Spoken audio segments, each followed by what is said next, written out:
Monascus purpureus HG12 potential application in the food industry. I will be presenting 6 key parts related to our research and application. Monascus purpureus is small filamentous saprophytic fungus. It has numerous beneficial applications, like the produce the pigment and the biotic active compound. It produces the red pigment and biotic compound, and it treats in the fermented substrates like the rice and barley and the grain. Historical Monascus purpureus used in Asian cuisine and traditional medicine. Over the year, it's explained into the natural foods and the pharmaceutical. In the 20th century, it's used the natural food and colorant and the functional food ingredient. In the 21st century, it has been recognized as a bioactive compound and gain more attention in the health and pharmaceutical. Its application in the food technology is a coloring and preservation of the traditional food and the flavor enhanced. Monascus purpureus can produce a bioactive compound like the monacoline K, FMG-CoA reductase. It's reducing the cholesterol synthesis.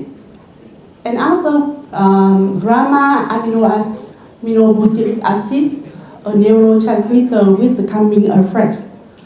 Most of the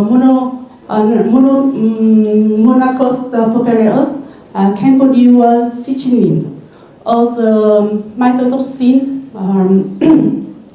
that exhibit liver and the kidney toxicity. The presence of the citrulline is limited food application of the Monascus to certain extent. However, we can limit strict cultural fermentation can reduce this mycotoxin. Monascus can produce various natural pigments, like the yellow pigment, that are the coloring and anti-inflammatory and anti-cancer potential. And other pigment is the orange pigment, used in the food coloring and potential in the medical research. And the final is the pigment, the red pigment, is the natural food and the cosmetic coloring. In Vietnam, Monascus is a common flower in the traditional fermenters. We isolate 4 strains in the grain and the traditional food in other southern of Vietnam. Among the 4 strains, the HG12 shows the various pigments during the fermentation, and it shows a low of the mycotoxin level. So we select this strain for the firm research. HG21 is the isolate in the fermented rice in Hà Giang. It so relatively slow in the ground, and from 5 to 7 of incubation, we can see the red pigment. Under the microscopic observation, mycelium cells have brain, and it produces asexual spore. Through morphological and ground characteristics, we consider with those monogenous confirming the identity of the SG12.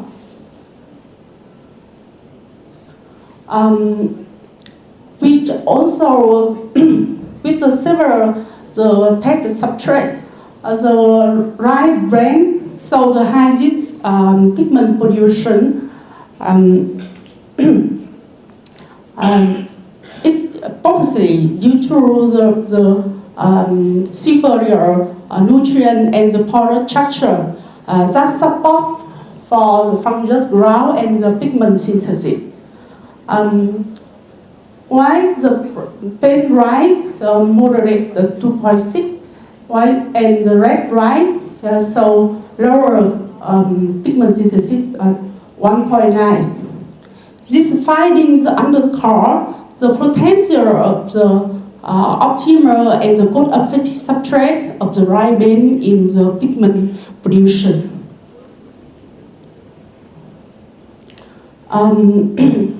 Through the moisturization agent so a significant role in pigment production.